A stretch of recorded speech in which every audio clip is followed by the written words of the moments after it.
বাল্যবিবাহ নিরোধ আইন 2017 অনুযায়ী বাংলাদেশে ছেলে এবং মেয়ের বিয়ের বয়স নির্ধারিত হয়েছে।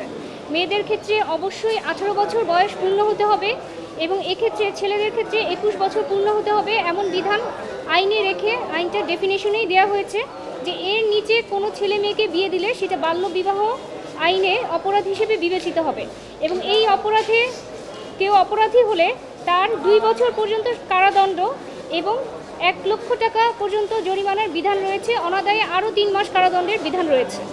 এই বাল্যবিবাহ নিরোধে সরকার আইন প্রণয়ন করেছে সঠিক, তবে এই বাল্যবিবাহ নিরোধ আইনের 18 ধারায় বলা হয়েছে যে এই বিবাহ হওয়ার 2 বছরের মধ্যে মামলা ফাইল না করলে কোনো কোর্ট কগনিজেন্স নিতে পারবে না, অর্থাৎ কোর্ট সেই অপরাধটা আমলে নিয়ে বিচার করতে পারবে না। এই যে টাইম লিমিটের যে বারটা, অর্থাৎ আমরা এখানে দেখিয়েছি যে ইউনিসেফের যে আমাদের এভিডেন্স প্রোফাইল অনুযায়ী বাংলাদেশ হচ্ছে সাউথ এশিয়ান কান্ট্রিগুলির মধ্যে 1 নম্বরে বাল্যবিবাহতে এবং সারা বিশ্বে তৃতীয়। এবং এই বাল্যবিবাহের ফলে মেয়েদের শারীরিক এবং মানসিক ক্ষতি হচ্ছে, মায়ের মৃত্যু হার, শিশু মৃত্যু হার এগুলিও বেড়েছে।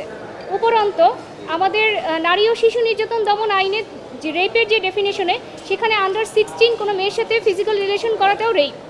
তো এই যে জটিলতাগুলো অ্যারাইজ করতেছে বাল্যবিবাহ থেকে, পরবর্তীতে যদি কোনো মেয়ে মামলা ফাইল করতে চায় তার 18 বছর পূর্ণ হওয়ার পরে অথবা সে পর্যাপ্ত সময়ের পরে, তো সেক্ষেত্রে যদি দেখা যায় 2 বছর পার হয়ে গেছে তখন কিন্তু তিনি তার সাথে হওয়া বিচার চাইতে পারছেন না।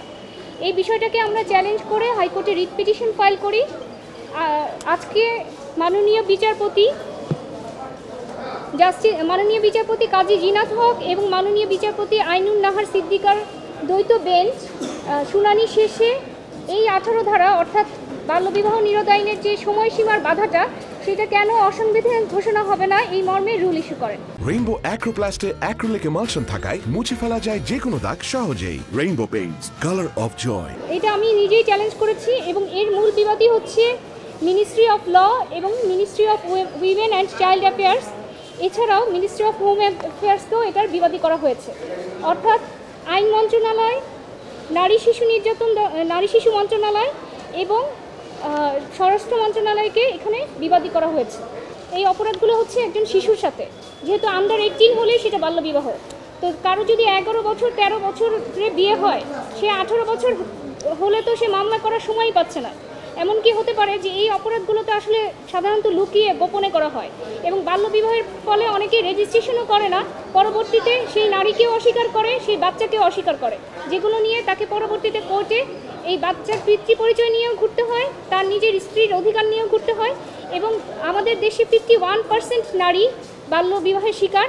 তারা শিশু থাকা অবস্থায় তাদের সাথে যেই অপরাধ হয় সেটা যদি 2 বছর পর্যন্ত টাইম বার করে দেওয়া হয় তাহলে তাদের যে ইনক্যাপাসিটি, অর্থাৎ তারা যে সঠিক সময়ে মামলা দায়ের করতে পারলো না, সেই বিষয়টাকে কোর্ট আসলে তাদের ইনক্যাপাসিটিটাকেই তখন দেখা যায় যে আইনে বার করে দিচ্ছে।